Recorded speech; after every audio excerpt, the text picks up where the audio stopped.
Pro Tem Brent Badillon. If you can please stand if you're willing and able.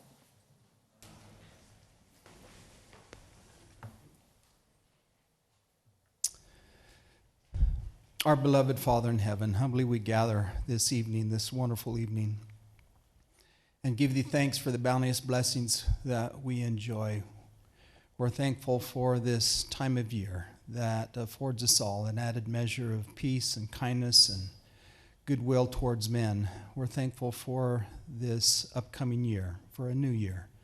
We pray that we'll all work forward to making the efforts that will make it a great one, that we'll accomplish things that will be in accordance with thy will and things that will help draw us together as a community that will all benefit and create this wonderful community that we can raise our families in peace and harmony.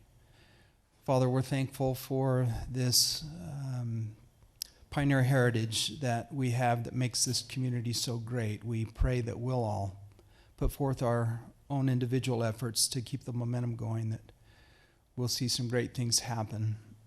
We're thankful for this state, for the freedoms of this country that we enjoy. We're thankful for those that are far and wide protecting our freedoms. Please help us to not take this great service for granted, that we'll be thankful in our hearts for the dedicated service provided by so many. We're thankful for the leaders of this community, from our mayor to the city council to all those other officials that serve. We're thankful for our first responders and for so many that make Casa Grande what it is. Now again, it's with gratitude in our hearts that we ask that thy Spirit be with us tonight, that we'll be able to accomplish those things that thou would have us do. These things we now humbly pray, and this we do in the name of Jesus Christ. Amen. Amen. Amen. Madam Mayor, may I have the floor for a moment? I would like to take a moment to recognize that we lost a very good friend this past week. John Ellsworth served the city in the police department, but his service was much greater than that. He was a veteran of the United States Air Force. He came back to the area and served in the Department of Corrections. He served with the Casa Grande Police Department, served with the Pinal County Sheriff's Department, and most recently he did at least 3, maybe 4 terms as our local Justice of the Peace. It's a big loss for this area, for this city, and I would like to ask for a moment of silence to remember John.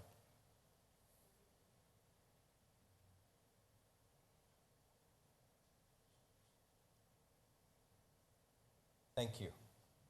Thank you. Thank you. Please join me in the Pledge of Allegiance. I pledge allegiance to the flag of the United States of America and to the republic for which it stands, one nation, under God, indivisible, with liberty and justice for all. Thank you, Grant. Thank you, Brent, and thank you, Bob, for the moment of silence. Okay, Adriana, next on the agenda is the roll call. If you can accept for the record that all the members are present. So noted. Thank you. And next item are the minutes. Mayor Fitzgibbons, I move to approve the minutes of the City Council regular meeting of December 15th, 2025. Second. Okay, there's been a motion and a second. Is there any further discussion? All those in favor, please signify by saying aye. Aye. Any opposed? Okay, motion carries. Next are the claims. Mayor Fitzgibbons, I move that we approve the claims report for December the 11th, 2025 through December the 29th, 2025. Second. Okay, there's been a motion and a second to approve the claims. Is there any further discussion? Okay, all those in favor, please signify by saying aye. Aye. Any opposed? Okay, motion carries. And the meeting agenda approval. Are there any changes to the meeting agenda? Yes, Madam Mayor, we've learned that our middleweight champion is unable to attend tonight. He's got other obligations, so we had asked for removal of F1 from the agenda. And just to remind the council that we do have an executive session, so you may want to move reports up prior to that. Mayor Fitzgibbons, I move that we move reports ahead of the executive session. Second. Okay, there's been a motion and a second to amend the agenda. All those in favor, please signify by saying aye. Aye. Any opposed? Okay. Special presentations. We have a couple presentations here this evening.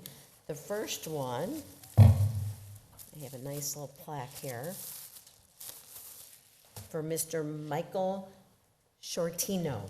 I got it right, didn't it, Michael? Where did he go? All right, Michael. I'll go ahead and step down there, Michael. I wanted to make sure I didn't butcher his name, so. Shortino like the Jersey Shore. So tonight, we're recognizing and honoring Michael Shortino, who began his career with the city in May of 2006 as an equipment mechanic. An equipment mechanic has to have special certifications to work on fire department apparatus.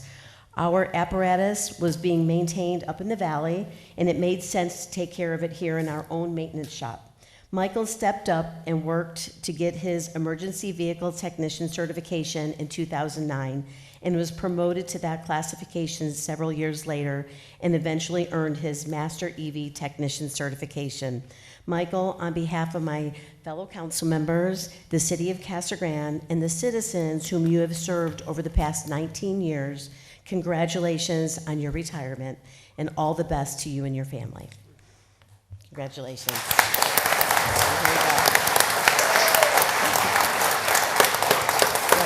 I think they want to get it.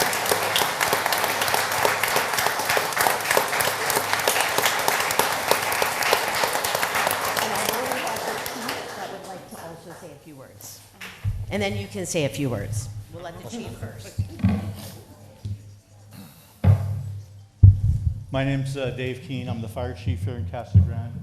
I just want to tell you, Mike, we appreciate everything you've done for us over the last 19 years. Our fleet is superb, greatly due to your efforts and the rest of the people that work in Kevin Lewis's shop and Ryan Whitty's shop over there.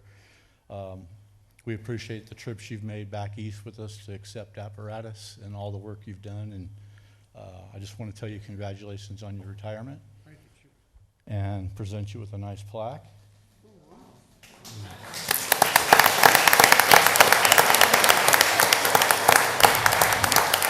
We'll see you later.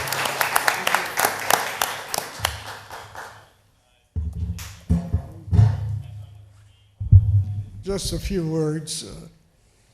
Chief, thank you. Thank you. Kevin,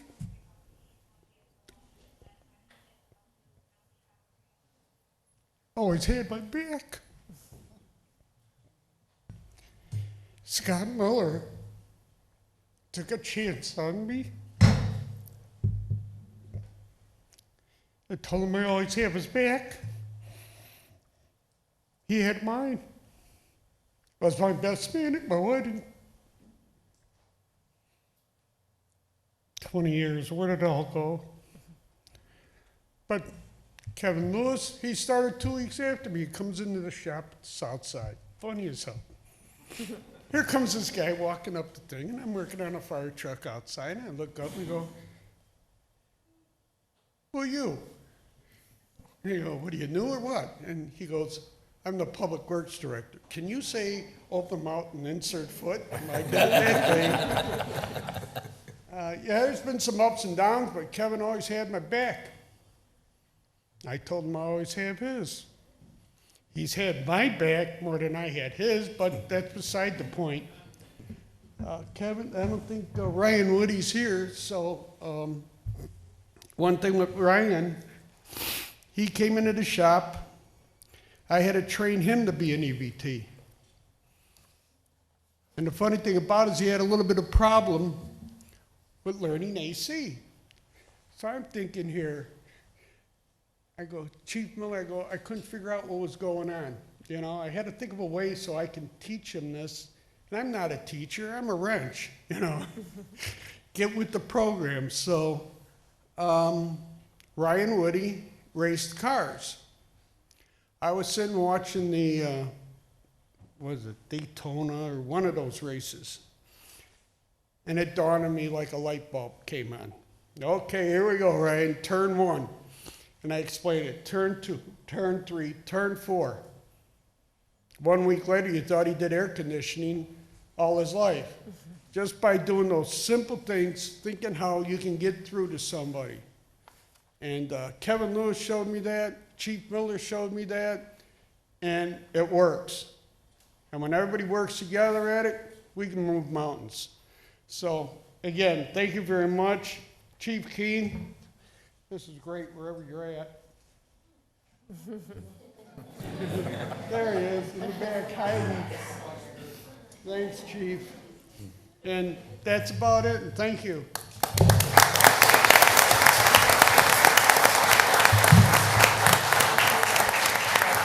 Thank you, Mayor. See if I can take this off. There we go. Okay, this is the exciting part too. So next, we are excited to recognize the community tradition that truly brings people together, the 2025 Electric Light Parade. This event continues to be a highlight of the season, drawing families, neighbors, and visitors together to celebrate creativity, community spirit, and holiday cheer. We would like to thank our community service departments that's here with us, led by our community service director, Danny Gallegos, along with his staff, our Public Works Department, PIO office, and both the police and fire departments for their hard work in planning and delivering another successful parade. We also extend a sincere thank you to our event sponsor, APS. I think I saw Richie here somewhere. Where are you, Richie? There you are, APS, for their continued support and partnership, which helps make this event possible. So at this time, I'm pleased to introduce Community Service Director Danny Gallegos, who will present the 2025 Electric Light Parade Awards. Please join me in welcoming Danny. It was truly a wonderful event this year, and I really want to thank the community because this is truly a community event. If you attended the parade, you would have noticed that how much work went into each one of those floats. Everybody that participated in this float deserves an award. Unfortunately, we did have to pick the winners, but thank you again for the entire community for a wonderful event. We're going to go ahead and get started. Mr. Rosales, if you can come up here because we do have the first award, which is the Electric Light Parade, APS Power to Make It Happen. Can't get it up.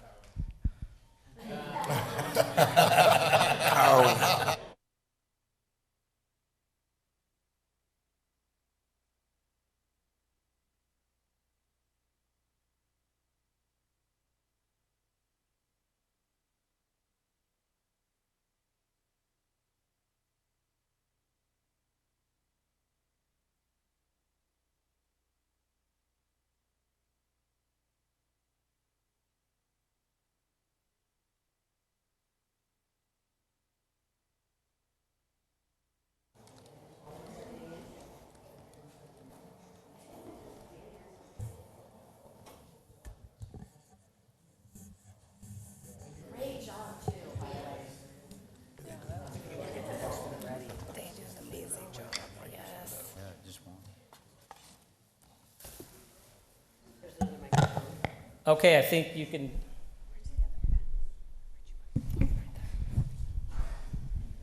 Okay, the next one is the most original. We have City of Casa Grande Public Works Department. Are you here?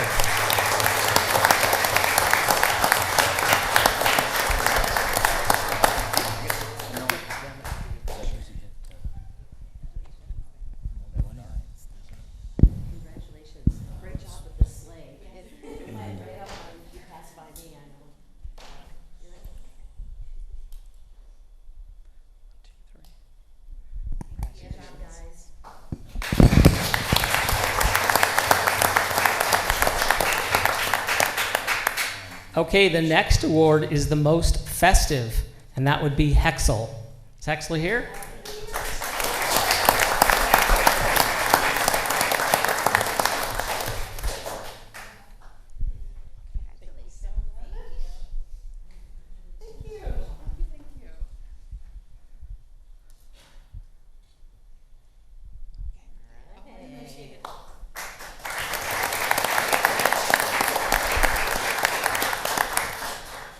Okay, the next award is Most Creative Costumes. Sorry, I can't. The Studio of Dance. Are you here?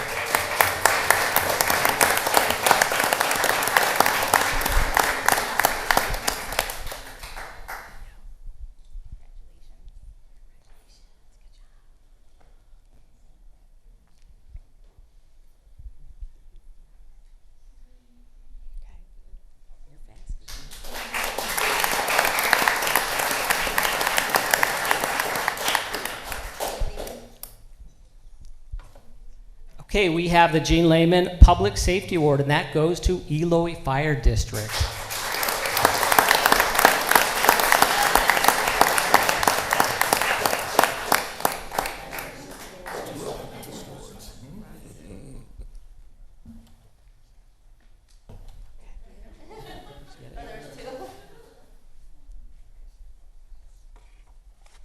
Mission Royale, brightest and greatest.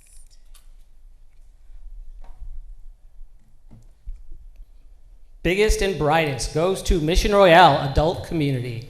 Are you here?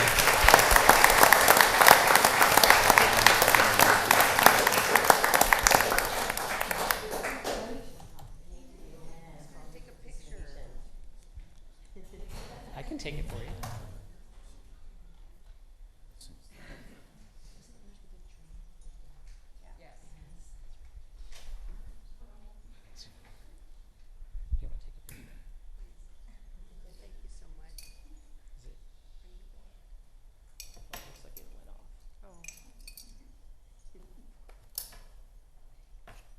I think you didn't like your face.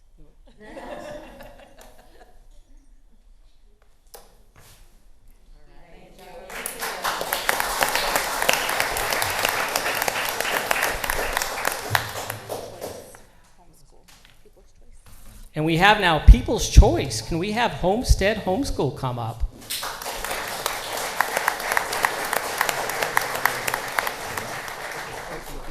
Sorry. No one? Does somebody, are you with them? Okay, okay.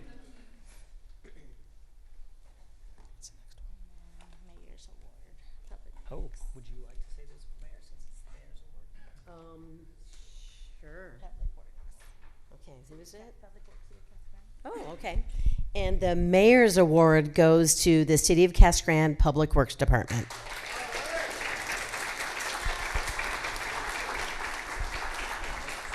It wasn't just me that picked him, really, I swear, but you deserved it for sure. Congratulations.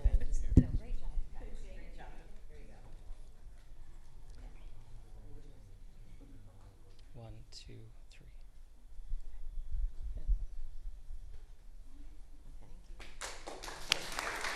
Now we're going to move. How does this work? Is it on here? The winner?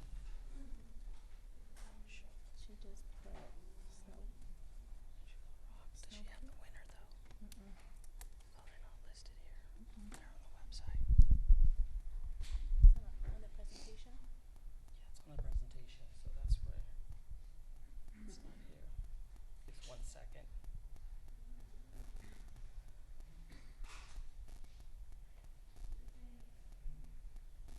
We thought they were on here, I'm sorry. The presentation had them, that's what we're gonna do.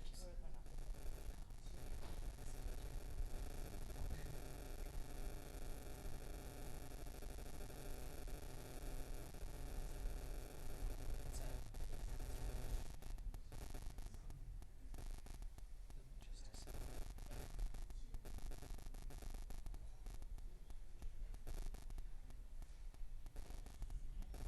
Couple of technical difficulties here.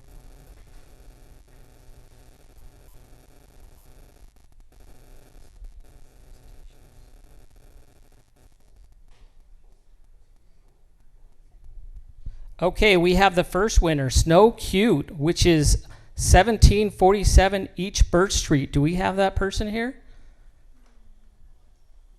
No? Okay. Well, they had a Snow Cute house. We have the Clark Griswold Award, and that's for 468 East Rio Place. Oh. And what is your name? Corey. Corey? Yeah. Corey, and we have Corey here to get the presentation.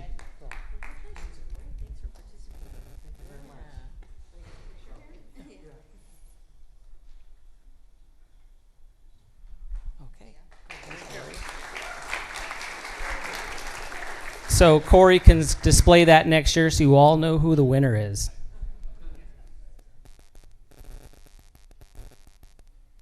Okay, now we have the Jingle Bell Rock, which is 2070 East Piedmont Place. Are they here?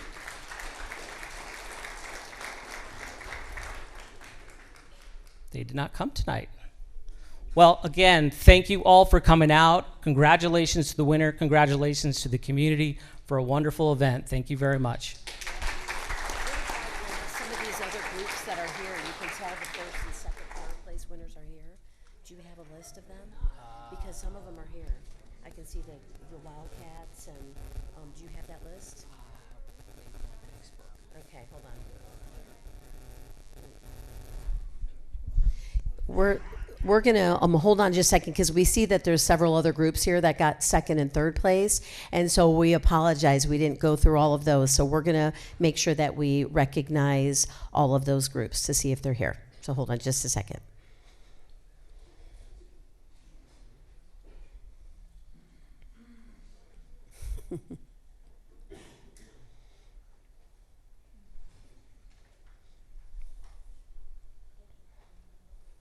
Got it?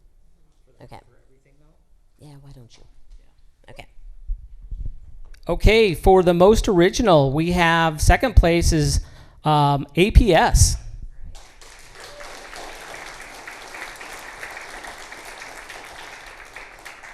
And for most original, third place took J&S Remodeling and Renovations.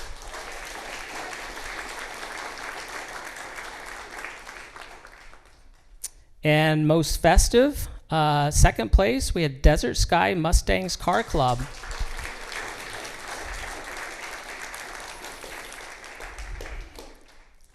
Third place, most festive, Youth on Track Cycling.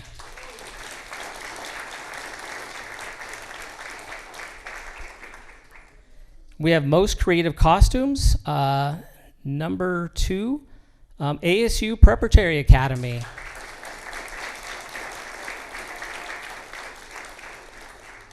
And in third place in that category, we have Boys and Girls Club of the Sun Corridor.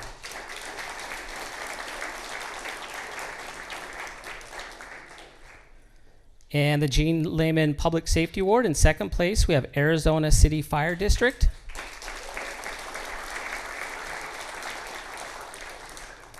And in third place, the American Medical Response, AMR.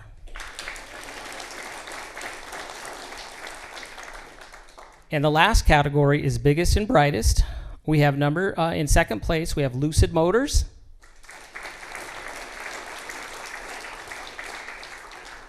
And in third place for biggest and brightest is Casa Grande Middle School Wildcat Cheer and Student Council.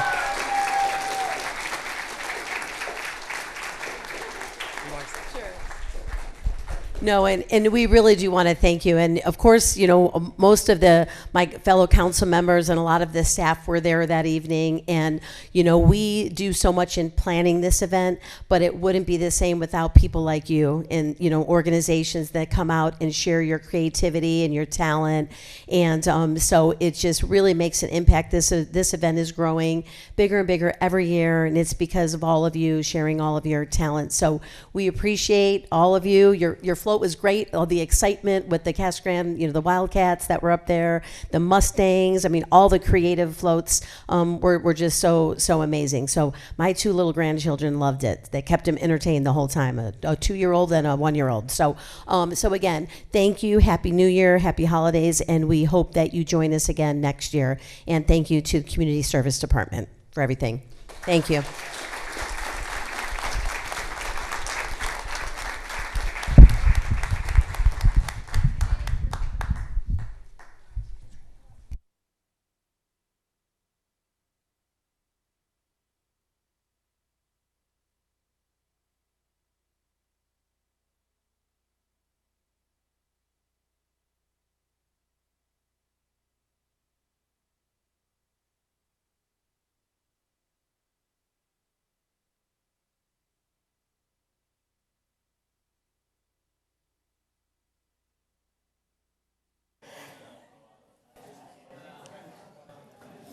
Okay, we'll wait just a couple minutes here.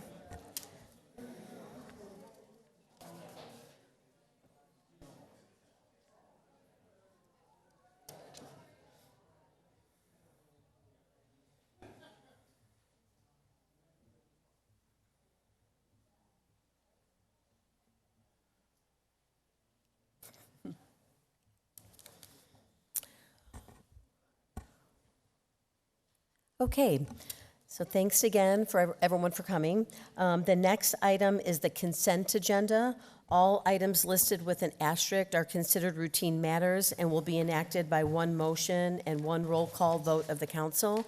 There will be no separate discussion of these items unless a council member or member of the public so requests, in which event the item will be removed from the consent agenda and considered in its normal sequence of the agenda.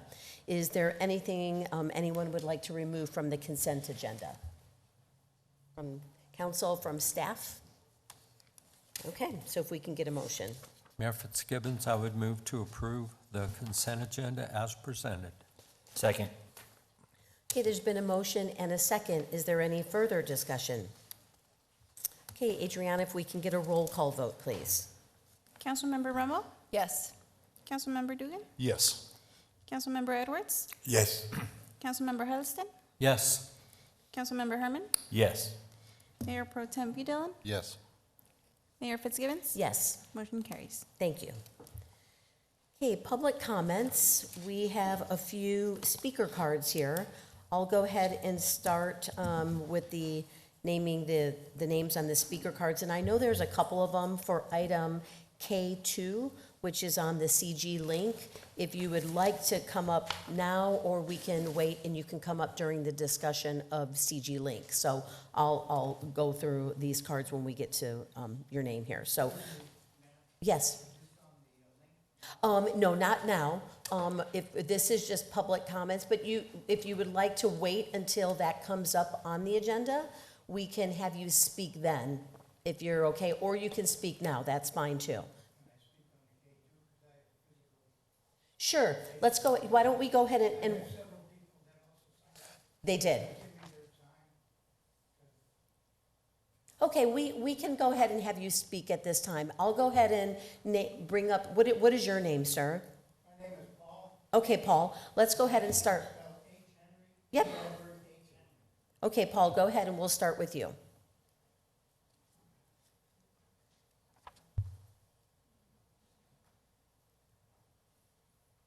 So Paul, if you can come up again, give us your name and your address when you get up here.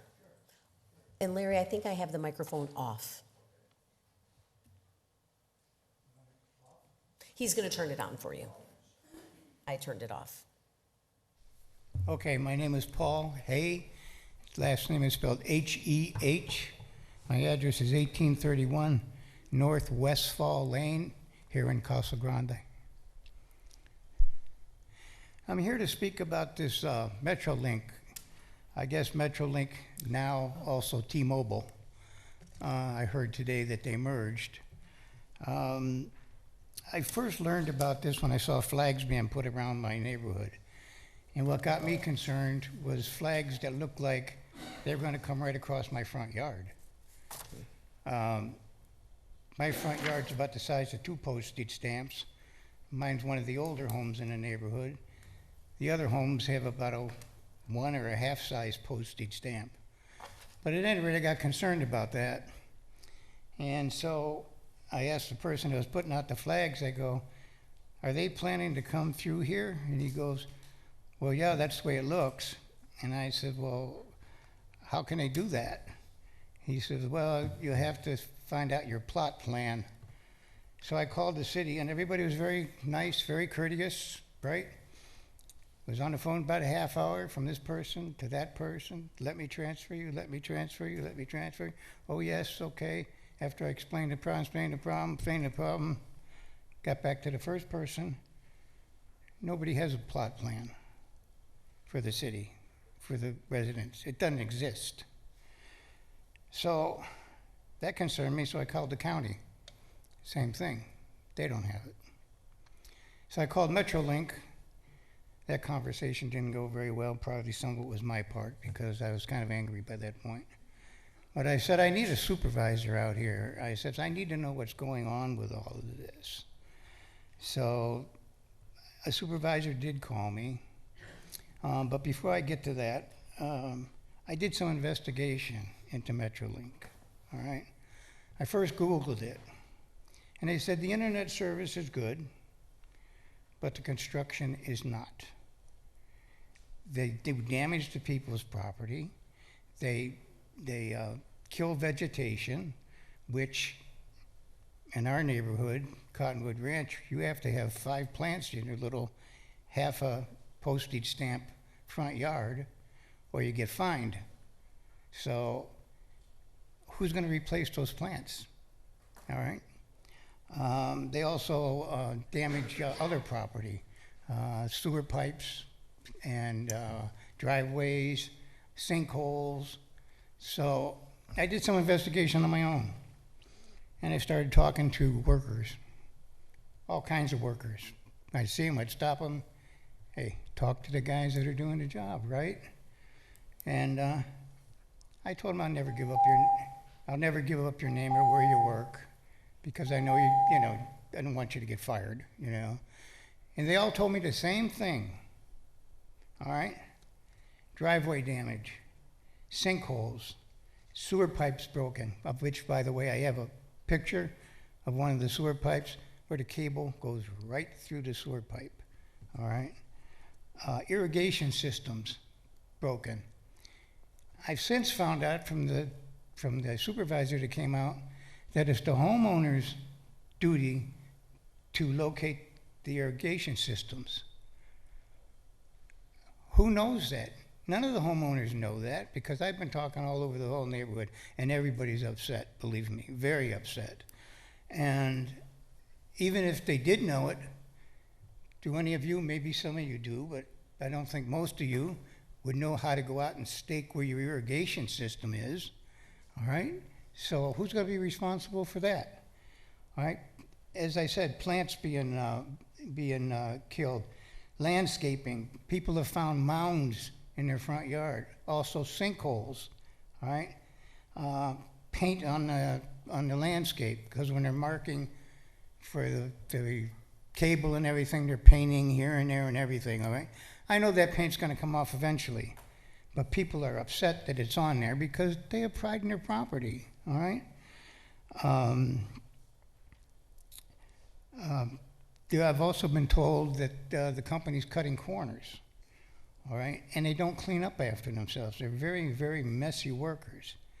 So, we have all of these problems, and I'm wondering who vetted this company to begin with? Who did anybody check into the quality of work that they do?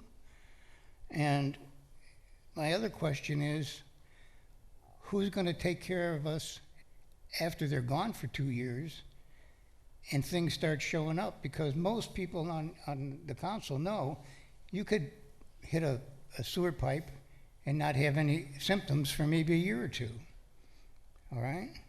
Or a water line. So a year or two from now, when things start showing up, who's gonna be responsible for that? So the supervisor called me up on Friday, said, well, because we had set a meeting up for Friday, and he says, well, I guess need you to come out. I said, why not? He said, well, you already had a meeting. They already sent somebody out. I said, no, they didn't. Nobody's ever come out. So he said, well, I come out. Very nice man. His name is Tony. Very respectful. Tried to be very helpful. Explained to me exactly what they were going to do and how they're going to do it, and how they're going to bore under the properties. I don't know how they're going to do that with these little front yards, with all these shrubs and all this stuff, all these utilities and everything. They're going to bore under with about the size of a coffee can, all right? And then... Paul, we're going to have, we have a 3-minute limit, and we have quite a few speakers. So, okay, well, let me just finish up real quick. Okay, if you can finish, right. At any rate, sewer lines weren't being marked. Nothing's being marked as far as that goes. And my question to the council is what my community, Cottonwood Ranch, wants to know is, are you going to stop this until this company gets their act together before they start digging into our neighborhood? Because I don't know what's going to happen when they start digging, all right? And we want answers as to who's going to be responsible after they leave, because everybody sitting there knows, because none of you are children, you know 2 years from now, if we call the city's going to say, you need to call Metrolink. We'll call Metrolink, and they go, no, it's not our responsibility. You know, a sewer line is $10,000. A driveway is $25,000. Thank I you. don't have it, and none of my neighbors have it. Thank you. And you know, we can't comment on this because it's not on the agenda. So we are unable to comment on your remarks, but we can have one of our staff members, Larry, I don't know if you or Stephen want to follow up with them to see about how we can have these discussions. So, so unfortunately, we can't comment since it's not on the agenda, but we have your record. I appreciate that, but you have my thank you. phone number. Yep, I will get Please your. have someone contact Yes. me, because the neighborhood, Got it. and you got a couple thousand homes, and they are not happy, and nobody wants this. Right. Nobody wants it. It's been forced on us. They don't even want it. Well, thank you. Thank you for Thank coming in for you. your comments. Thank We you. do have your records, so I'll be thank you. waiting for the call. Okay. Thank you. I have your number. And then it looks like Debbie, All these people. You're together. They all signed up with me. Okay, to so give me you their have, time. I'll give all of these. You have Rob Elder. Are you all together? Okay, so, and then Deborah Elder? Okay, so we'll make sure that we give this information. Yeah, the phone numbers are on here. The phone numbers are on here, so thank you. And it's MetroNet, right? MetroNet? MetroNet. Yeah, MetroNet. Okay. That's T-Mobile. Yeah, okay. Thank you for coming. We appreciate it. Thank you. Okay. Thank you for listening. It's not adversarial. We need help. We appreciate it. Thank you. Okay, other public comment. I have a speaker card for Brett Whalen. So Brett, if you, All my neighbors left, but. Sure. No, I was here to support my neighbors in Cottonwood Ranch. But Okay. since I was here, I thought I would also make public comment. okay, can My you name- give your name and your address? My name is Brett Whalen, 1244 East Judy Street here in Casa Grande, Cottonwood Ranch. My street's effectively become a drag strip. People are well over exceeding twice the speed limit with nothing to stop them. Me and several of my neighbors have made calls to the police. They don't seem to care or understand the urgency. It is a neighborhood that has a couple of schools within it, so there's lots of kids walking. And more so, when you kind of move throughout the city, almost every intersection here has a memorial cross, which already shows people are losing their lives. And so I see the city building. There's lots of four-way intersections, lots of red lights, and that doesn't really seem to solve the problem because we already see where the crosses are. So I'm just kind of curious what the city actually has as a plan, because I would never let my son or kids ride a bike across the city, and this is a small town. I'd never let them walk across Treckle, and that's only, a block away. So I'm just hoping that there is more of a notion, more support from the city to get the police officers out there where they need to be, and just a general plan with developers to make sure there's something congruent as the city grows, because, I don't even know if I would ride a bike across this town. And roundabouts are a thing. So if we really need to, I know the city's reviewed a lot of things, and it seems like we're missing the plot here. So thank you. Brett, thank you. And actually, our police chief is back here, so maybe our chief can say a couple words. There you go, chief. Okay. Next speaker card is Barbara Sundust. Thank you for coming and for the input. Barbara. Okay. My name is Barbara Sundust. My address is 1273 East Cordova Avenue in Casa Grande. And I actually want to start, I had my own beginning, but it already says 2:49 on the timer. Okay, well, she started it probably right when you walked up. You have three minutes, but go ahead. You can keep going. Okay, well, it says I only have 20 seconds. Okay, anyway, I want to start with what Mike said, the gentleman retired. I'm not going to try his last name. But he said, whenever we work together, we can move mountains. Well, I think we have a mountain.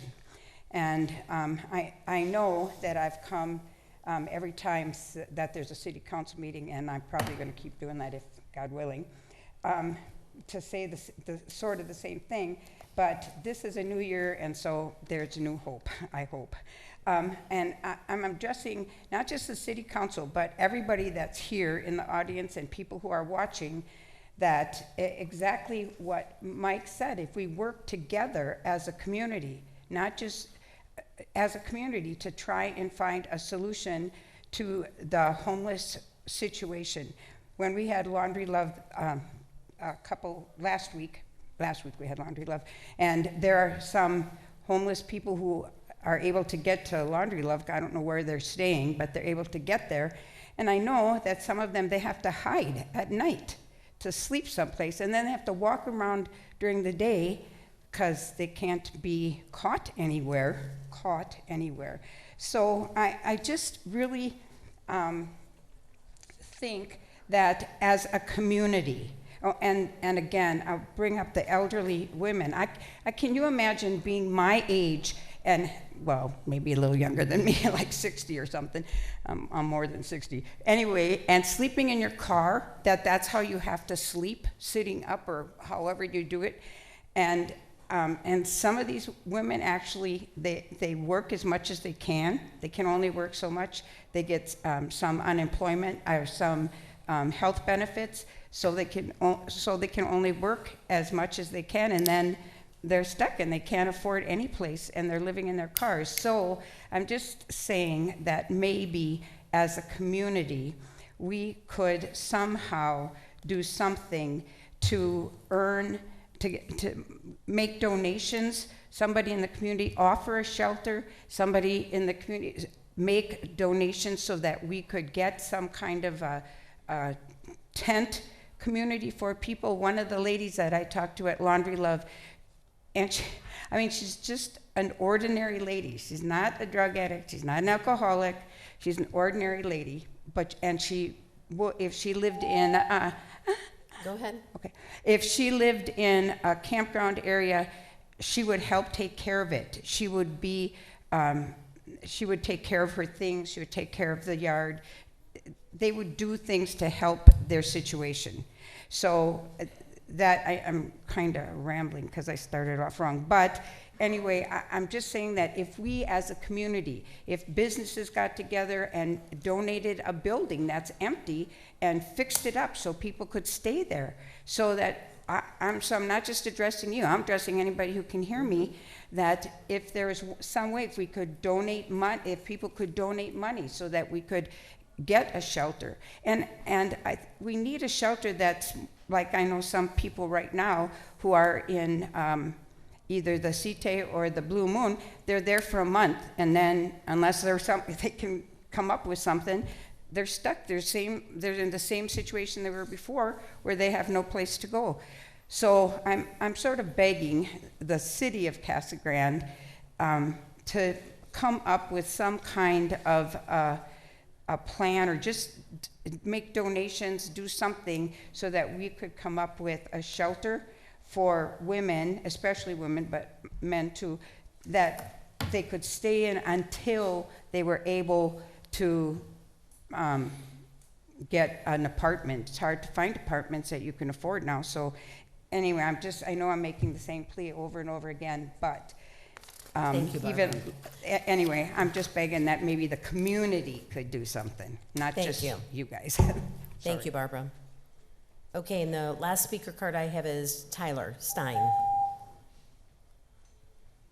And Tyler, if you can give your address, please. Yes. Mayor and members of the council, my name is Tyler Stein, and my address is 810 East Stonewood Drive. I've lived in Casa Grande most of my life, except for the 3 years I went to college. I'm here to speak on behalf of Rural Arizona Action in support of the Project Saguaro annexation and the subsequent rezoning of that land. There's an organization based in Phoenix that is working on a referendum to essentially veto the mayor and council's decision, and as someone who was born and raised in Casa Grande, I do not support the referendum effort. I support and trust the mayor and council's decision last month to approve the annexation. As an organization, Rural Arizona Action cares about economic justice and environmental stewardship. Affordable housing and childcare are huge priorities, not only for our organization, but also for many people living in Casa Grande. In the past, Lucid has partnered with the city to address both of these pressing issues, and I believe that in the future, Lucid will continue to be good partners with our community, and our organization intends to see that through, because this is where Rural Arizona Action began, and it's where we're going to remain and thrive. When Lucid builds, they are expected to pay impact fees, which are used to help pay for the cost of development. Impact fees are beneficial for our community because they help pay for roads, police, fire, and amenities that our community members enjoy. They are also one of our community's highest employers. Lucid is also an electric vehicle company that cares about sustainability, which is important in ensuring that we have healthy resources for future generations to come. We also support annexing the land to become part of Casa Grande, because it gives the city more control on what is being developed, and it gives easier opportunity for community members to give input, as they would be able to stay closer to home instead of having to drive to Florence. We thank you for the opportunity to allow us to speak. Thank you, Tyler. Is there anyone else that would like to address the council? Okay, I'll go ahead and close the public comments, and we are in item I1. Kevin. Thank you.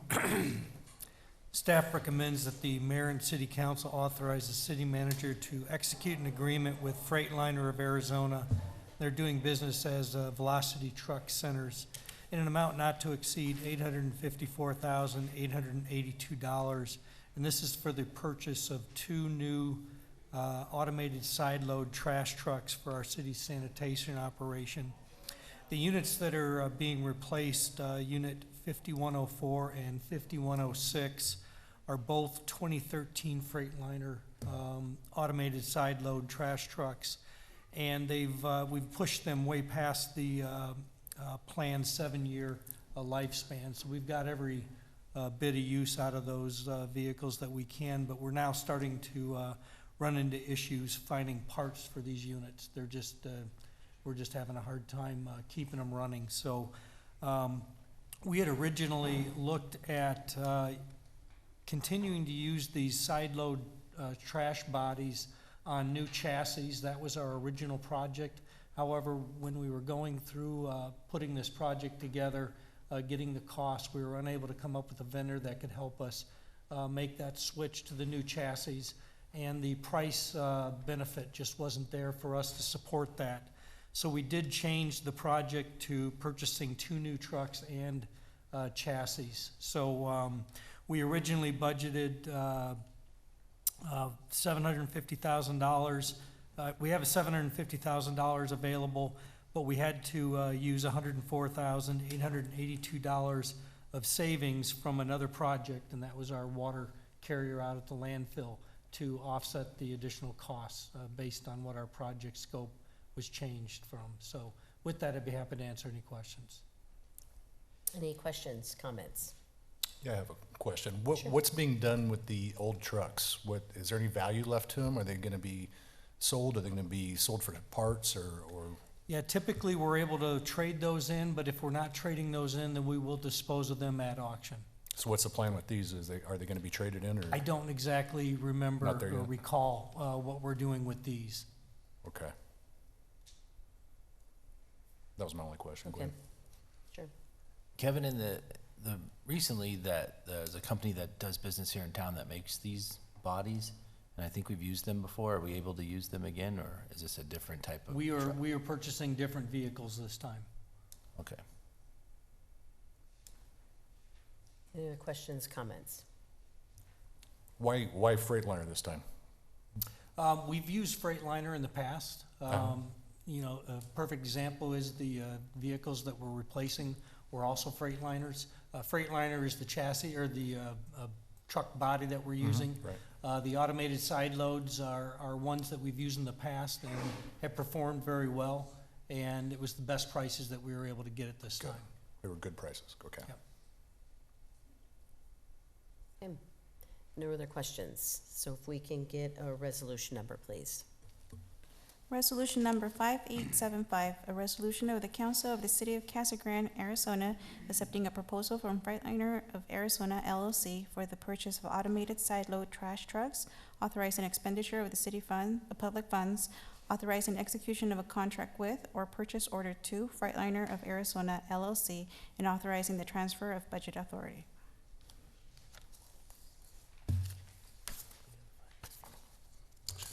Mayor Fitzgibbons, I move that we approve resolution number 5875 as presented. Second. Okay, there's been a motion and a second. Is there any further discussion? Okay, if we can get a roll call vote, please. Councilmember Ramo? Yes. Councilmember Dugan? Yes. Councilmember Edwards? Yes. Councilmember Huddleston? Yes. Councilmember Herman? Yes.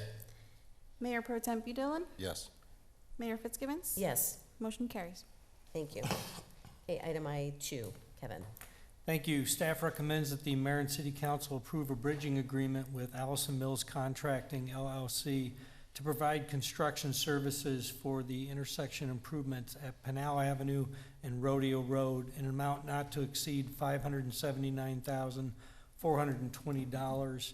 We are asking authorization to use a Pinal County job order contract. That's the bridging agreement that we'll enter into with Allison Mills to perform the construction at this intersection. And this is part of the Arizona Department of Transportation State Highway System, but we see the need to really make this improvement. If we wait for the state to do the work, then we're gonna be waiting quite a while. And there's a need now for us to make these improvements at this intersection.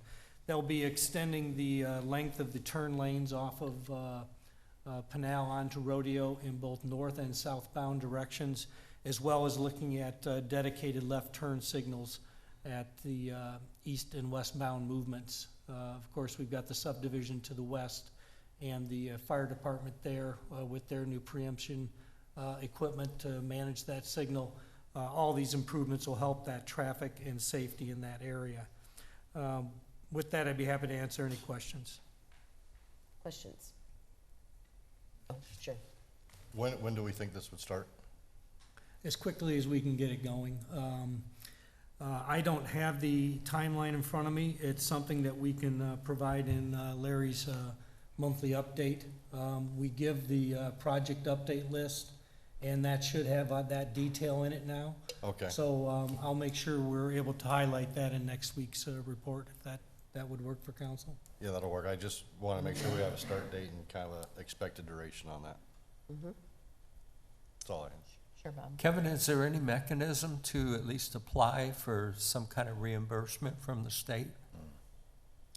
I'm not aware of an opportunity for them to help us out with this funding at this time. It is something that we look at. They're working with us on the Centennial Signal north of this location, but we have no funding for this project. Okay.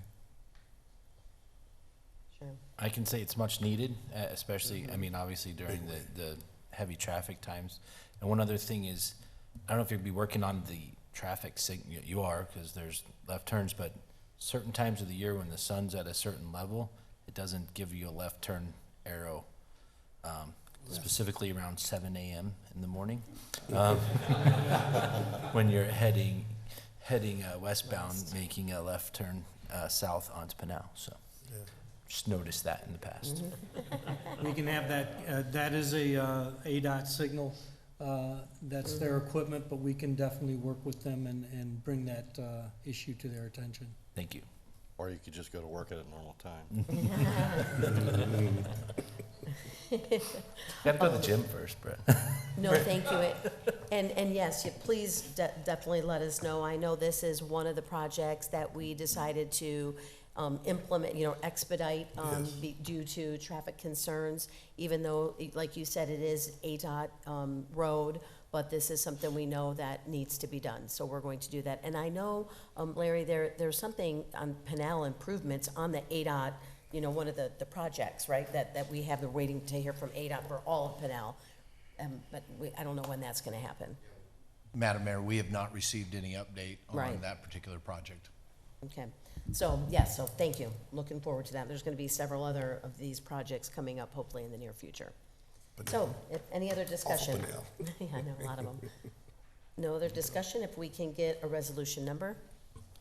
Resolution number 5876, a resolution of the Council of the City of Casa Grande, Arizona, accepting a proposal from Ellison Mills Contracting LLC for the intersection improvements at Pinal Avenue and Rodeo Road, authorizing expenditure of public funds and authorizing execution of a contract with or purchase order to Ellison Mills Contracting LLC. Mayor Fitzgibbon, I move approval of resolution number 5876 as presented. Second. Okay, there's been a motion and 3 seconds, I don't know how many seconds. Any other discussion? Okay, if we can get a roll call vote, please. Councilmember Romo? Yes. Councilmember Dugan? Yes. Councilmember Edwards? Yes. Councilmember Huddleston? Yes. Councilmember Herman? Yes. Mayor Pro Tem Dillon? Yes. Mayor Fitzgibbons? Yes, Motion carries. thank you. Okay, K1, Kevin.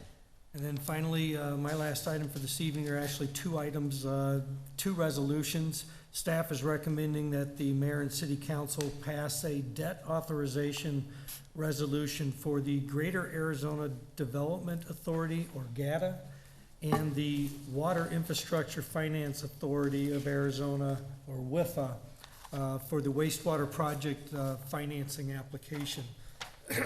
Excuse me. The city of Casa Grande requires additional funding to complete the second phase of our expansion of our wastewater treatment plant. We're starting to run out of some of our fund balances, so we're looking at different opportunities for funding that expansion project. These are 2 funding opportunities. We've not made a decision whether to move forward with one or both of these or a combination of them. But at this time, to meet their timelines, we need to pass these resolutions in order to continue in the process with these 2 groups. So we'll be continuing to do that evaluation and working through those processes, but this gets us to at least open that door so we can determine how best to move forward with financing our expansion project. So Okay. with that, I'd be happy to answer any questions. Okay. Any questions, comments? Okay, no questions, comments, so we'll do them one at a time then. So the first resolution, Resolution number 5877, a resolution of the Council of the City of Casa Grande of Pinal County, Arizona, to authorize the application for a loan from the Greater Arizona Development Authority. Mayor Fitzgibbons, I move to approve resolution number 5877 as presented. Second. okay, there's been a motion and a second, is there any further discussion? If we can get a roll call vote? Councilmember Romo? Yes. Councilmember Dugan? Yes. Councilmember Edwards? Yes. Councilmember Huddleston? Yes. Councilmember Herman? Yes. Mayor Pro Tem Dillon? Yes. Mayor Fitzgibbons? Yes, Motion carries. thank you. Okay, and the second resolution, Adriana? Resolution number 5878, a resolution of the Council of the City of Casa Grande of Pinal County, Arizona, to authorize the application for a Clean Water State Revolving Fund loan from the Water Infrastructure Finance Authority of Arizona. Mayor Fitzgibbons, I move for approval of resolution number 5878 as presented. Second. Okay, there's been a motion and a second, any further discussion? Okay, Adriana, if we can get a roll call vote? Councilmember Romo? Yes. Councilmember Dugan? Yes. Councilmember Edwards? Yes. Councilmember Huddleston? Yes. Councilmember Herman? Yes. Mayor Pro Tem Dillon? Yes. Mayor Fitzgibbons? Yes, Motion carries. all right, thank you, Kevin. Okay, item K2. Mayor, members of council, good evening. This evening, the Transit Advisory Committee, or TAC, is recommending that the mayor and council approve Phase 4 of the 5-year transit implementation plan. This includes the planned expansion to add a fourth, planned expansion and the addition of a 4th vehicle. This expansion would be mostly northerly, well, primarily northerly, from Cottonwood Lane to Courtson Road, bounded by Pinell Avenue to the west and Peart Road to the east. Further, the TAC has further recommended that this phase include the addition of a small area north of Courtson Road to serve a pocket of 55-plus manufactured home RV parks, small neighborhood apartment complex, city park, gas station, convenience mart, and a few other various businesses. What I'd like to share with you this evening is just a little bit of background. Let's see if I can remember how to use this. Well, there we go. At this time, this is a map of the existing CG Link or Casa Grande Link service area. Everything in purple is the area that we serve right now. Last year in the summer months, July, City Council approved the addition of a little service expansion. We went north of Cottonwood between Casa Grande Avenue and Treckle Road to serve a pocket of individuals that were riding the service, and they were crossing the road to stop at a virtual bus stop at the 7-Eleven Convenience Mart. Other than that, historically, we began in October of 2023. It's been 2 years already. It's a curb-to-curb shared ride service. It's microtransit, so we don't operate on a fixed route. We go to people's homes and then drop them off at their destinations. We get as close as possible to a home and a destination. When we began service, it was free of charge. We've implemented a fare since that time. We've made a minor service adjustment. We now also operate on Saturdays, so our current hours are Monday to Saturday from 7 a.m. to 7 p.m. What we're proposing, I went the wrong way. What we're proposing with the implementation of Phase 4 is the green area that you see on your map. Again, we're going north to Courtson, and then Pinnell and Pearson to the east and west.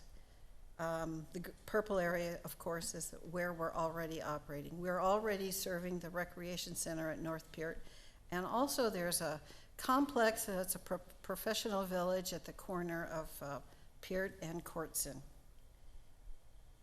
We received a number, let me back up a moment. This area, this new area, does include some parks. It's the Rotary Park, which is very close to the North Treckle addition, Frank Pratt Park and Burris Park. There's two elementary schools, there's Cho Elementary School and Cactus Middle School that would be right adjacent to the new service area.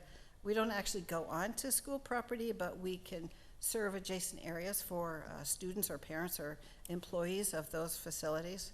There's apartment buildings that are in this area that we believe will find a lot of passengers, whether they're using it for discretionary trips or school or shopping or work. Courtyard, Agave, the O'Neill Apartments, Avenita, and Cottonwood Ranch, in addition to the three new complexes that are being built to the west and south of the recreation service. We will now actually be able to serve the post office. We are not able to do that at this time. And in this new service area, there's also a various array of medical and dental offices, and then additional stores and some shopping available.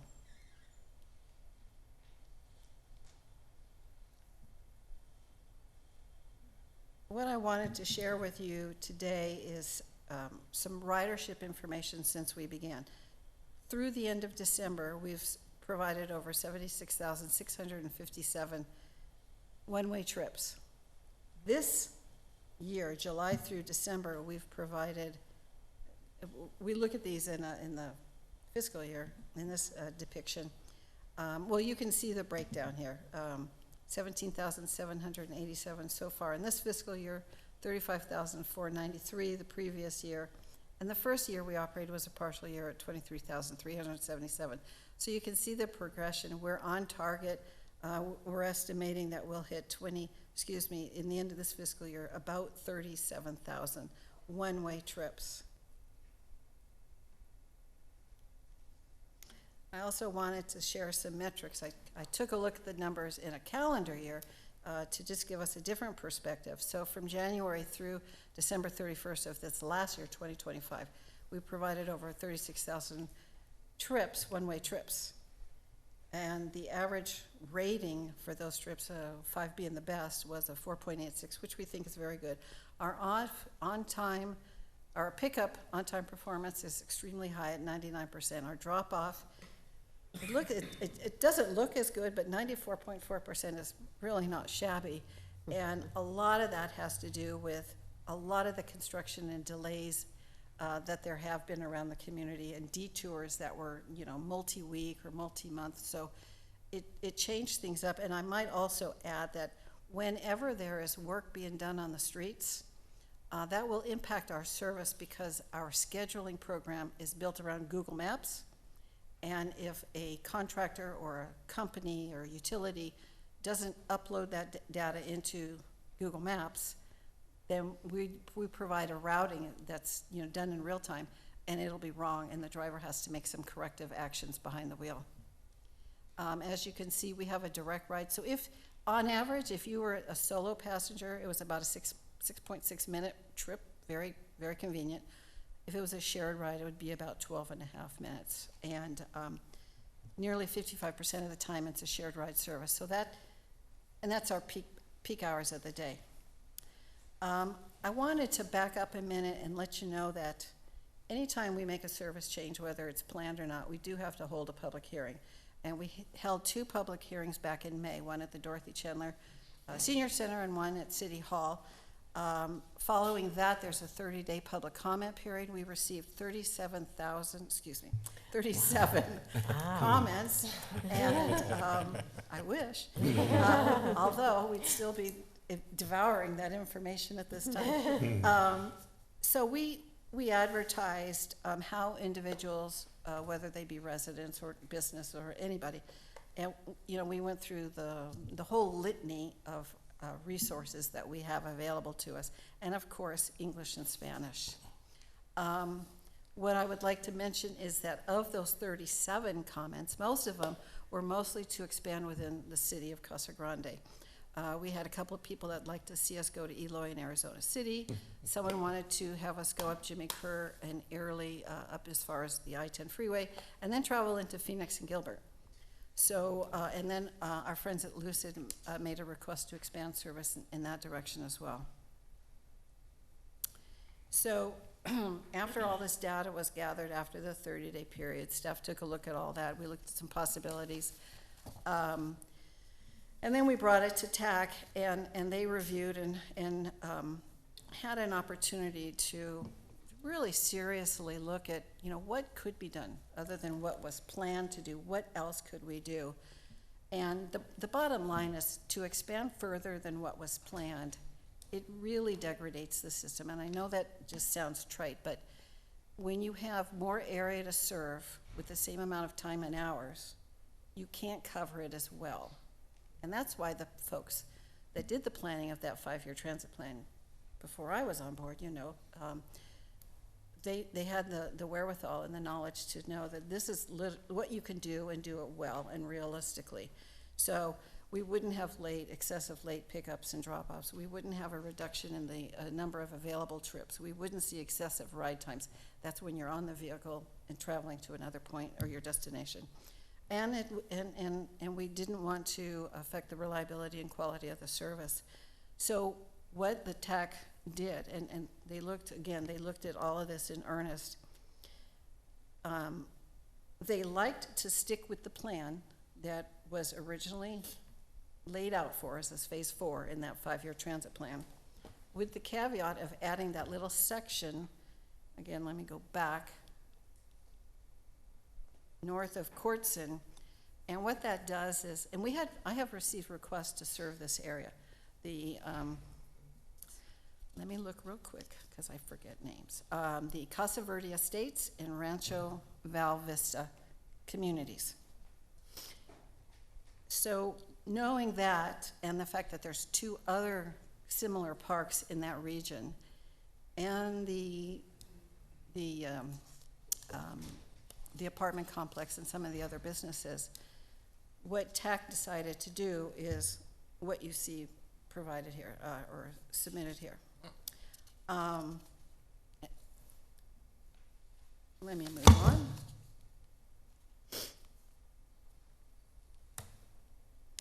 So the other big question is the CARES Act, how all this is funded. When the city received a little over $2.5 million CARES Act fund, which was transit money without any local match requirement, we knew that we had 2 to 2.5 years. And as it turns out, we're going to hit that 2.5-year mark in March of this year, March of 2026. And then we will go back to our formula funding. And that's where the local share of costs or local funds are going to be required. So what I'm depicting here, and this is, I anticipated that you were going to have these questions, so this is why we're going to be looking at this time. In this little table, we can see we have the data for July through November of this fiscal year. But let me explain this to you very quickly. At the very top in the green, there's 2 columns. One says remaining grant funding, and then it says federal share of costs at 100%. So at the beginning of this fiscal year, we had $785 and $217 in our CARES Act funds. In July, service ran a $75,905. You can see in the column to the right of that where our remaining grant balance has been deducted by that $75,000. So when we got to the end of November, we have not seen the December bill yet. We had a $422,805 remaining balance. And CARES Act is paying 100% of the charges that are our monthly operating charges, okay? Now let's look into the future. Beginning with December through June, the end of this year, there's probably a little more data in here than you need. But if we follow this same reasoning, when we get over to, in the green now, you can see we started in December after we, with 344,256. But once we get to March, we only have a remaining balance of 67,738. So in the month of March of 26, we will use up the final amount of our CARES Act funds. And then to the right of that, then we begin using our allocation of our Section 5307 formula. And what the formula grant does, it covers 50% of the operating costs, which is the bus on the road, you know, doing all that stuff, paying for the drivers, fuel. And again, that's a 50-50 split. And from March through the end of the fiscal year, we know how much the estimated operating cost will be in each of those months, March, April, May, June. And then if we extend, so 94,598 in March, and it's all around the $94,000 to $90,000 range. And that's because there's so many days operating a month, and we know what the hourly cost is, so we can project how much we expect to be charged. We have never actually been charged the full possible hours because that's sometimes we just don't operate if there's no passenger need. So we've never hit that maximum, but this is the worst case.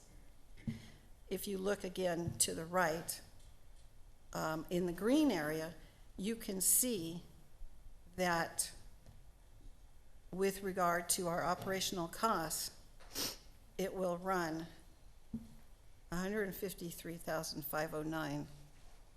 That's the city's local funds, local share. And that's for the balance of this fiscal year. Okay.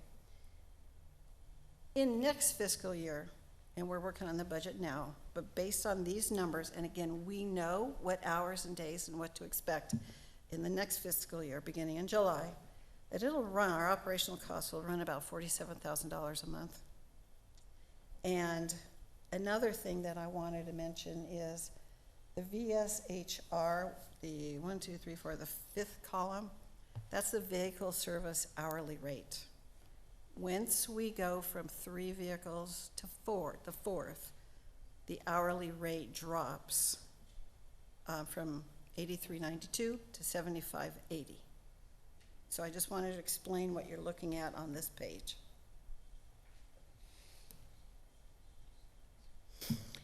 And this was a comparison just for argument's sake, for the balance of this fiscal year. We did a comparison of operating the service with 3 vehicles like we have so far up to this point, and then the cost to operate it with 4 vehicles at max use.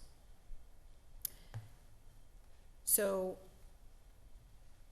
what this shows, what this represents is down on the, I'm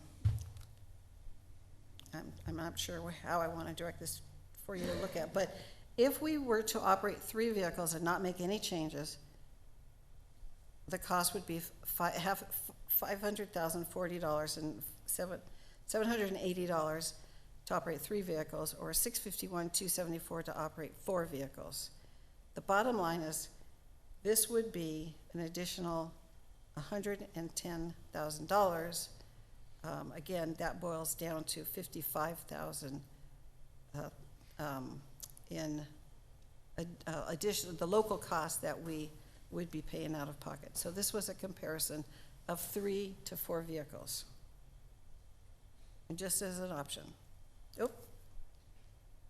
So that was bonus fiscal data provided to you. I just want to go back to the point that this has been a very successful service. As you know, we've provided nearly 80,000 trips in little over 2 years' time.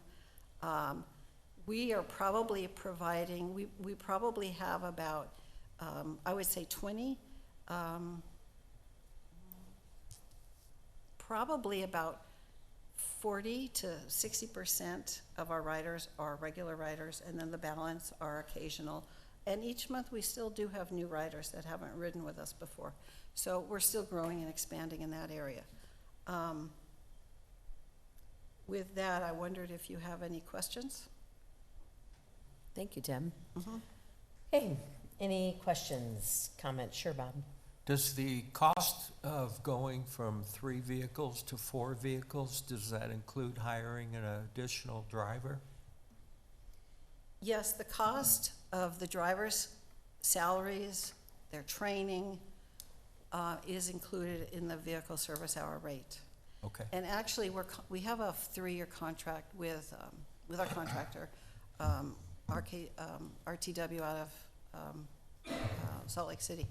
And we have already budgeted this year, the first 3 years worth of budget, and we did plan on seeing a reduction in the vehicle service hour rate, which is typical in the industry. If you're putting more vehicles on the road and it's a more mature service, some of those costs actually go down.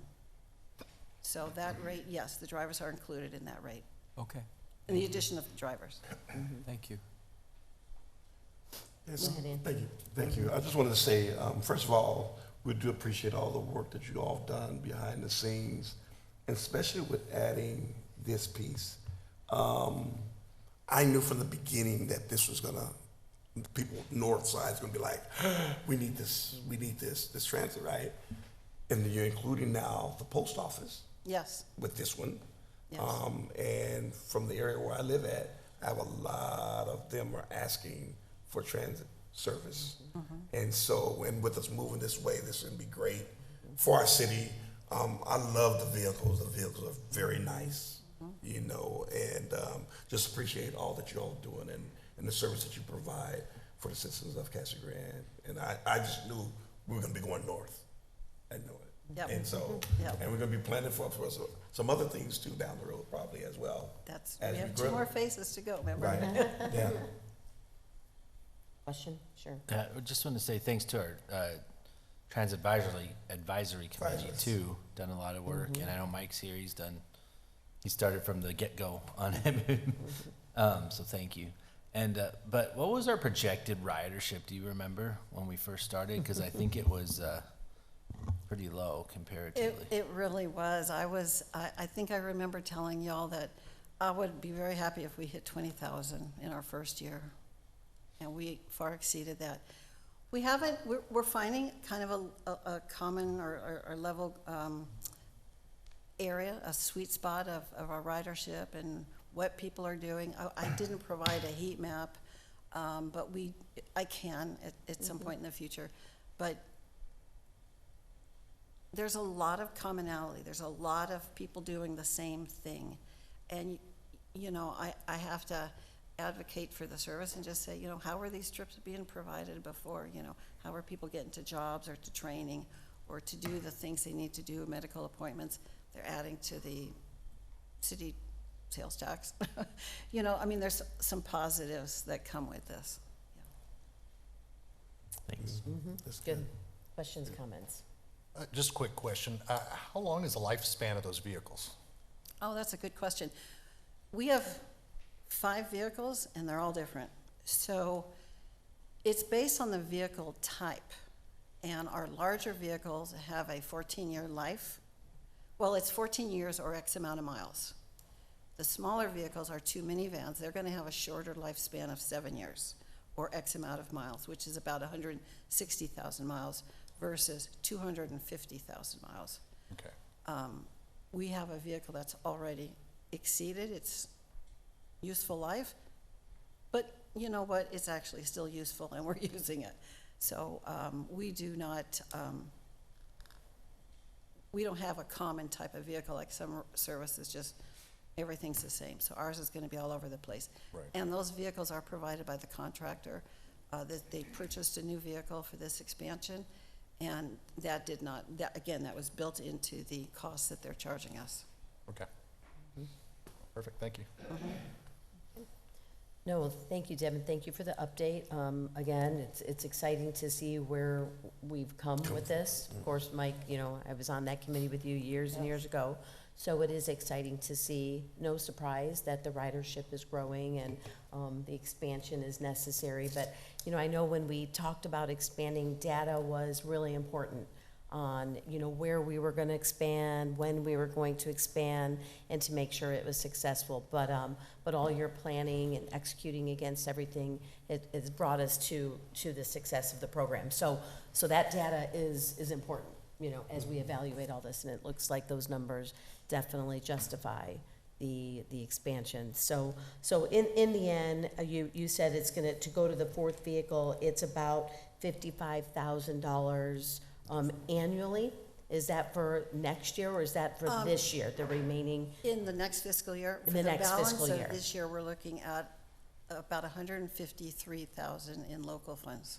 In local funds, okay. My screen just went blank, so I don't. Okay, so where did I get the 55,000 per year? It's about 47,000 per month it'll run. Okay, in next got it. fiscal year. Thank you. Month, Thank you. okay. Yeah, here it is. Is this it? Yeah. Was that the difference between having 3 vehicles Three- versus 3 or 4, yes, 3 versus 4, correct. That's with the 4th. Yes, fourth to have the vehicle, 4th. yeah. Okay. Okay, yeah, there it is, right there. Because we get the match on there, right? Okay. Okay, well, I mean, it's great to finally use some of these monies. For years, we weren't utilizing the funds, the resources that we had access to, right? So it is good to have this. But, okay, any other questions, comments? Okay. So it looks like we are, what are we? It's a resolution. Yeah, the resolution number. So we'll go ahead and move forward with the resolution number, please. Resolution number 5372.2, a resolution of the Council of the City of Casa Grande, Arizona, amending resolution number 5372.1 to expand the service area for the CG Link Transit Service and authorizing the execution of documents by the city manager. Mayor Fitzgibbons, I move that we approve resolution number 5372.2 as presented. Second. Okay, there's been a motion and a second. Is there any further discussion? Okay, if we can get a roll call vote, please. Councilmember Romo? Yes. Councilmember Dugan? Yes. Councilmember Edwards? Yes. Councilmember Huddleston? Yes. Councilmember Herman? Yes. Mayor Pro Tem Dillon? Yes. Mayor Fitzgibbons? Yes. Motion carries. Thank you. Thank you, Deb, and great job. Congratulations on moving that forward, too. So, exciting. Okay, next item, K3. Yes, Madam Mayor. Item K3 is a motion to authorize the city manager to negotiate an effluent purchase agreement for up to 1,300 acre feet per year of direct delivery effluent with Cactus 110 LLC, provided that the infrastructure delivery system shall be the sole expense of Cactus 110, and with any agreement subject to review and approval by the mayor and council. And I thought I would give, I know the mayor and council is very familiar with the project, the copper mining project, but I'd like to give a bit of a history for those that may be watching for the first time, and ultimately incorporate some of the effluent goals and objectives that we've had as a city as we consider this particular motion. In 2019, the Asarco copper mine, which was known in our community as the Sackatone mine, and was operated in the 70s and 80s, was originally acquired by Elam Mining. It is currently being redeveloped by Arizona Sonoran Copper Company, with its subsidiary Cactus 110 LLC holding the land and mineral rights. The intention of the company was to study the areas and establish a development plan to reopen the mine for operation. Through various evaluations and studies during this period, it has been determined that the Cactus Mine project contains a significant copper resource and should advance towards commercial mining using a variety of mining options to produce the copper cathodes. The overall projections suggest, and I know that many of you heard this at a recent study session by the company, thousands of tons of copper being produced over a multi-decade mine life, potentially producing somewhere, I'll say 100,000 tons per year, but certainly with the output of in the billions of pounds within the life term of the mine. The project for Casa Grande is a bit unique in that the copper at the current open pit, as well as various land holdings that are currently around the mining operation, are within Pinal County. The company has also acquired various land holdings that are within the incorporated city limits. For those within the incorporated city limits, past councils have approved the land entitlements for their mining operations to expand.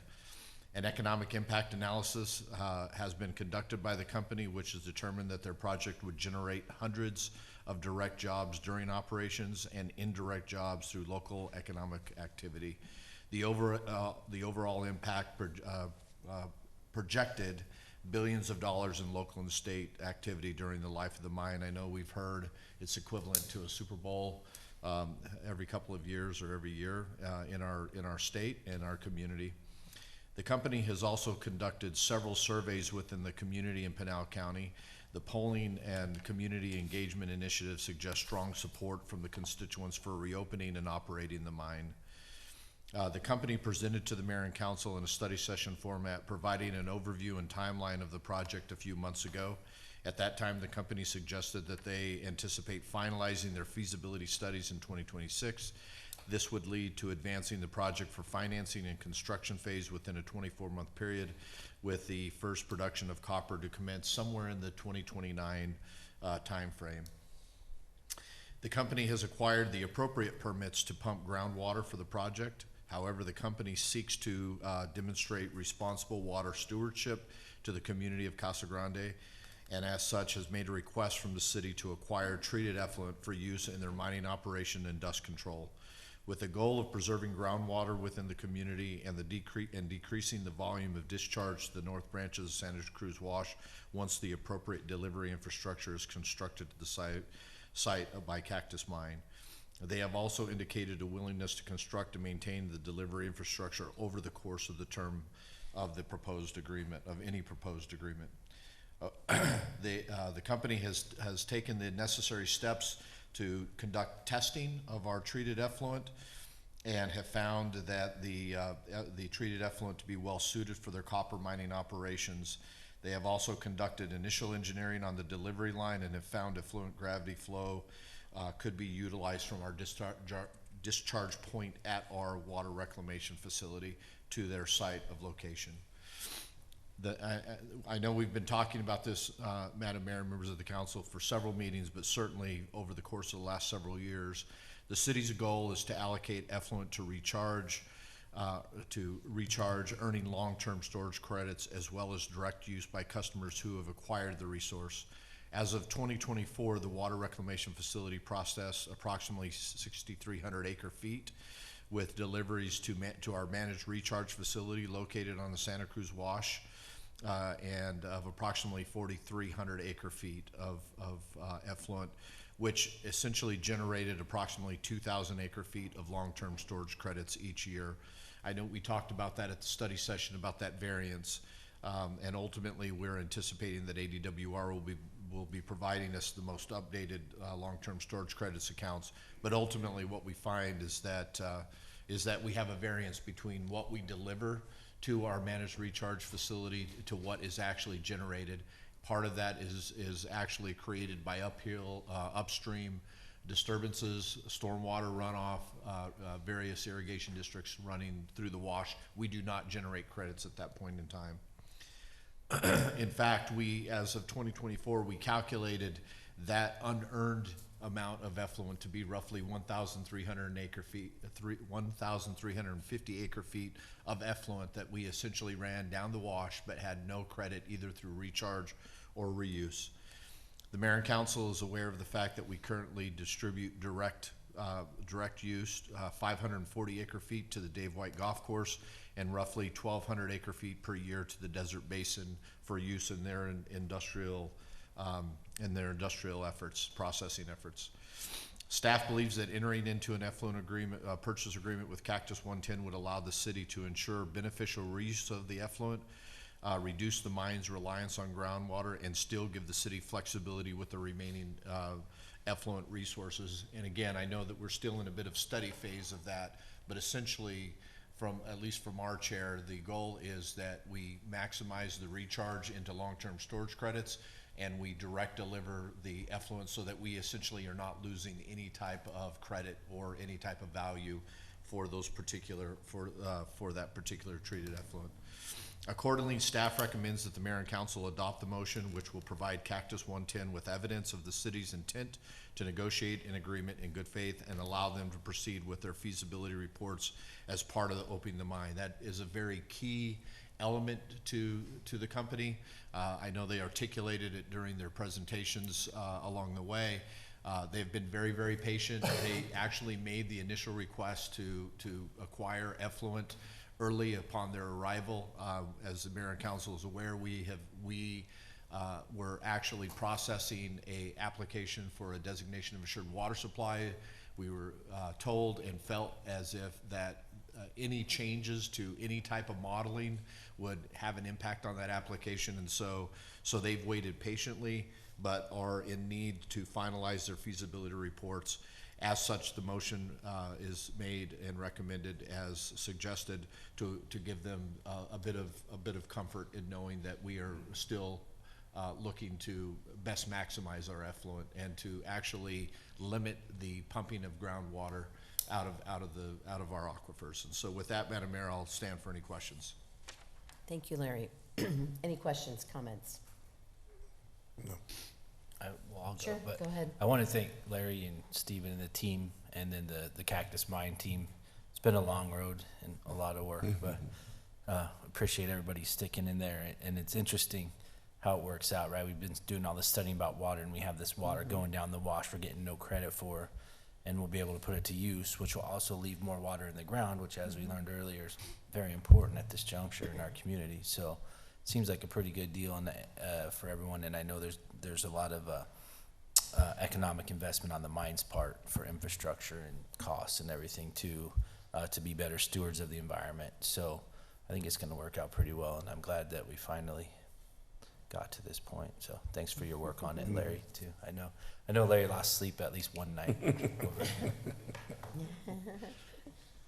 Any other questions?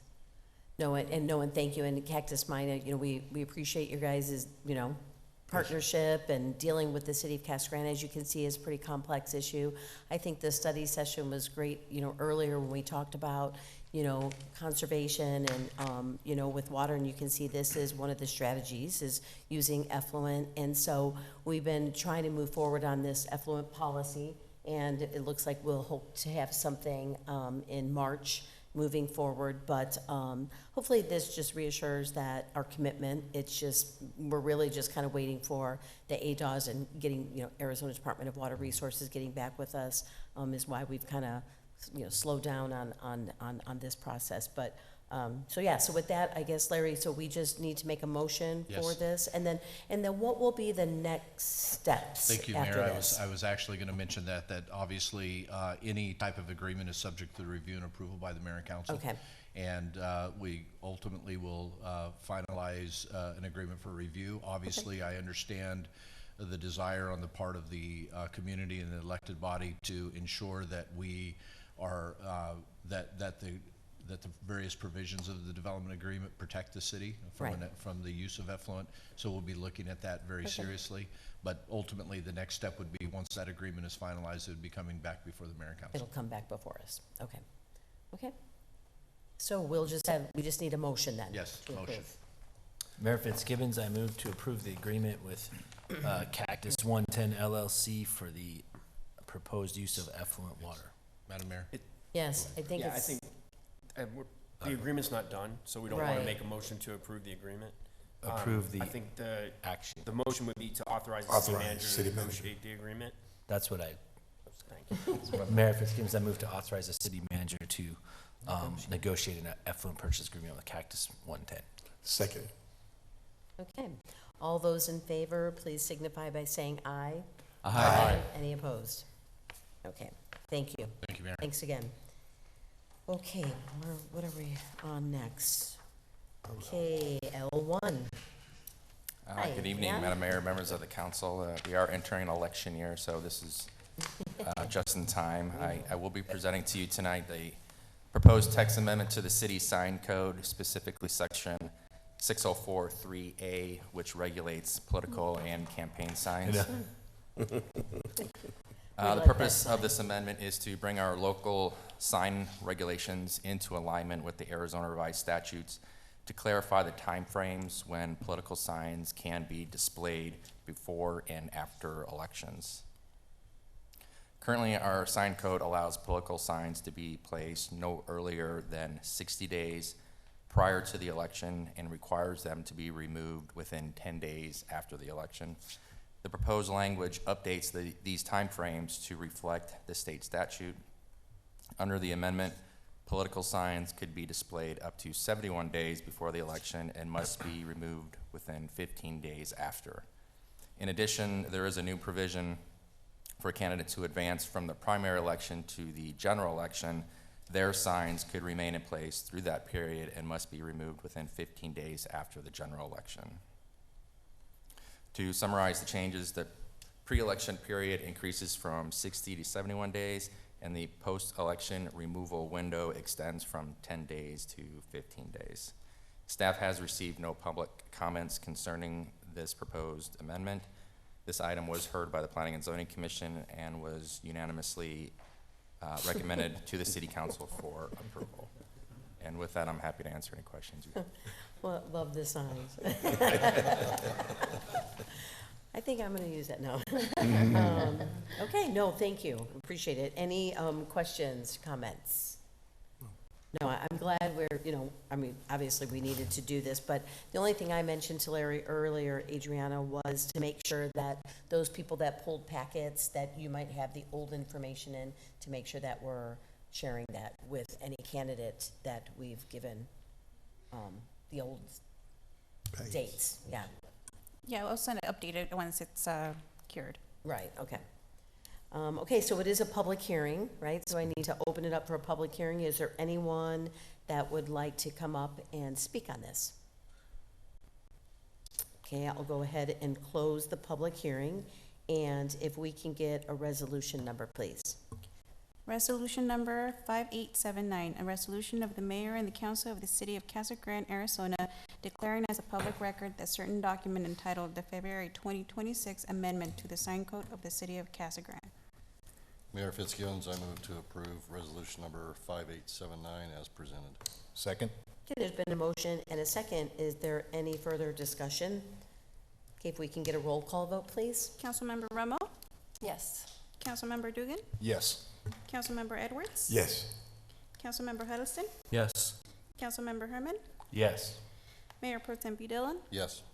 Mayor Fitzgibbons. Yes. Motion carries. Okay, and if we can get an ordinance number next.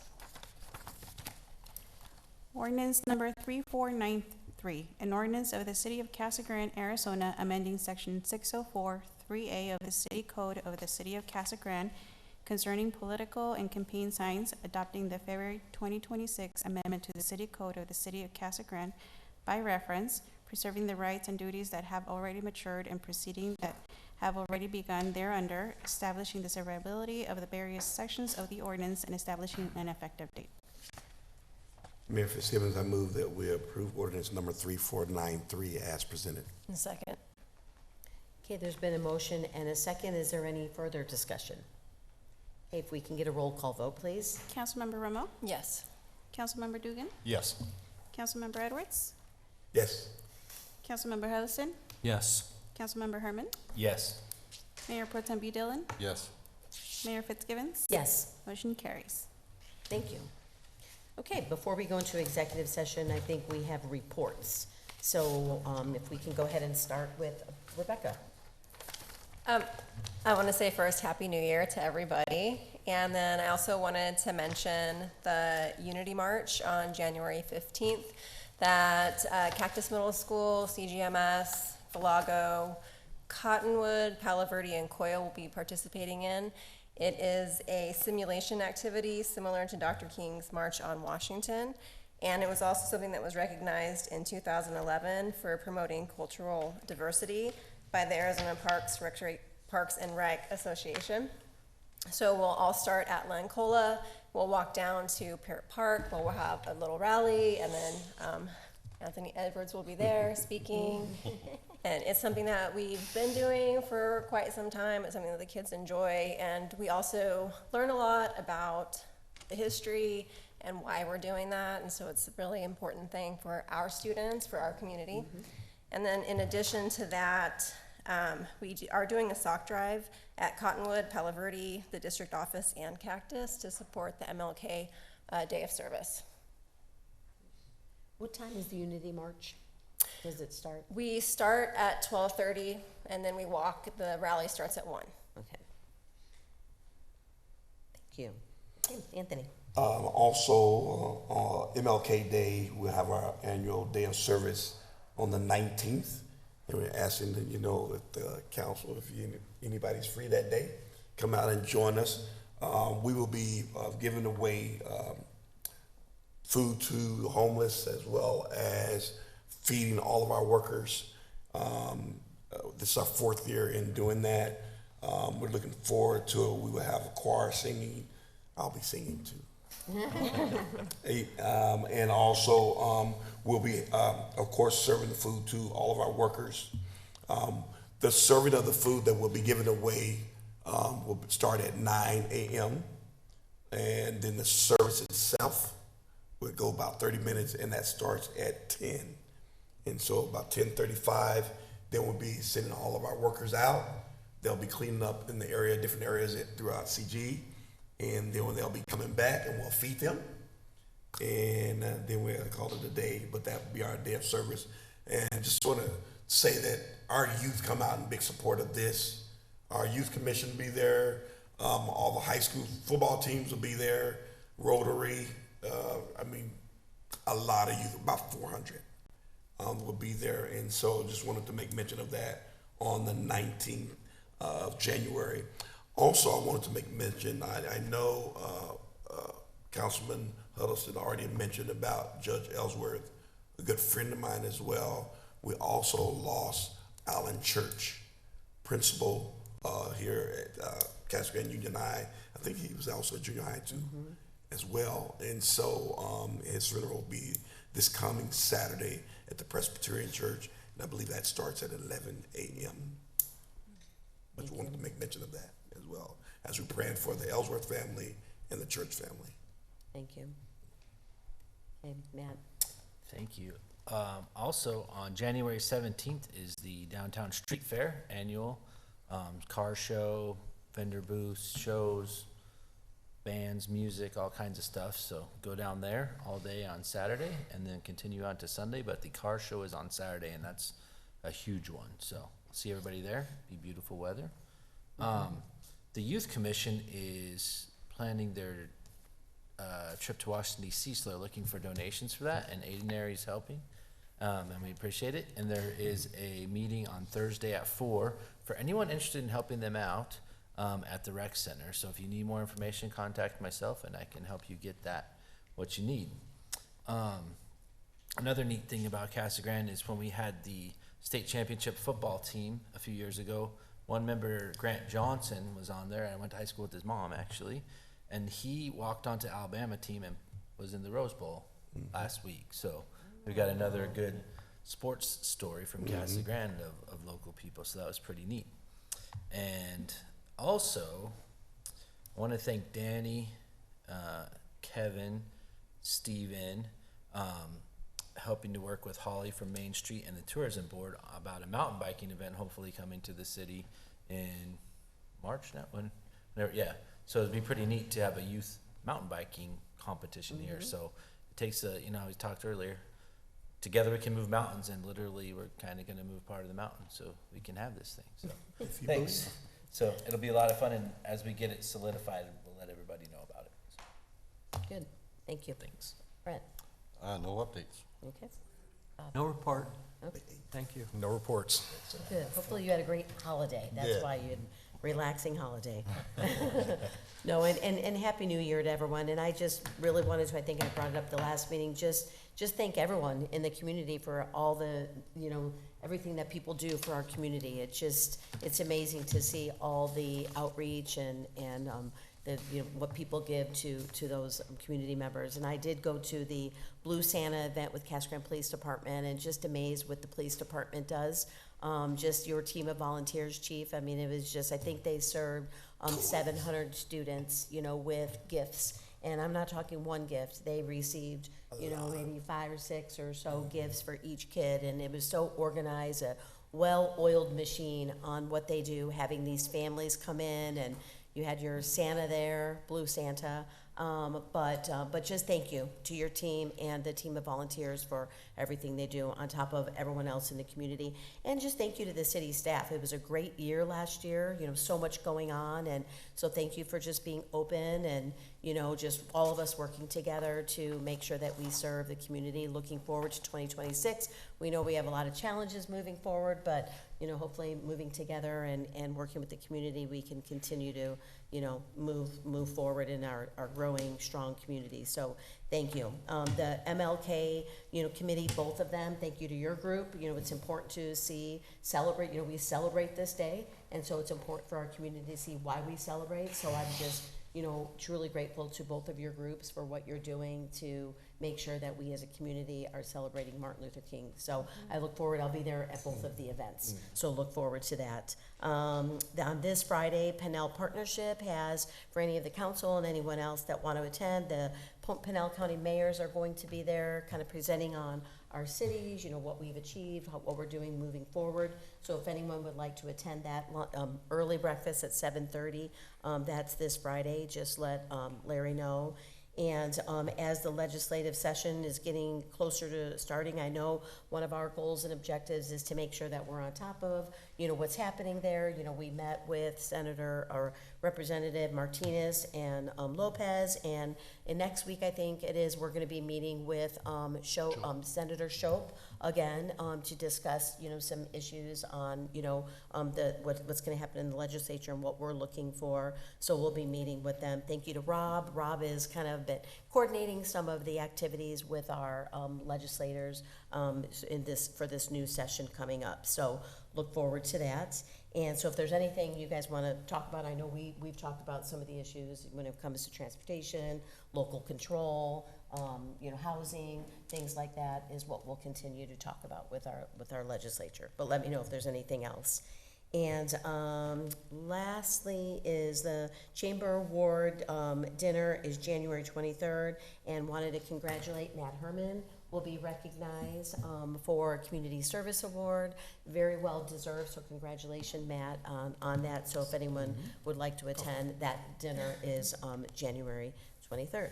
So again, I think that's it with me, and we'll go ahead and move forward into executive session if we can get a motion to go into executive So session. moved. Second. Okay, all those in favor, please signify by saying aye. Aye. Any opposed? Okay. Go into executive. Is that- Yep. Okay. Oh my God.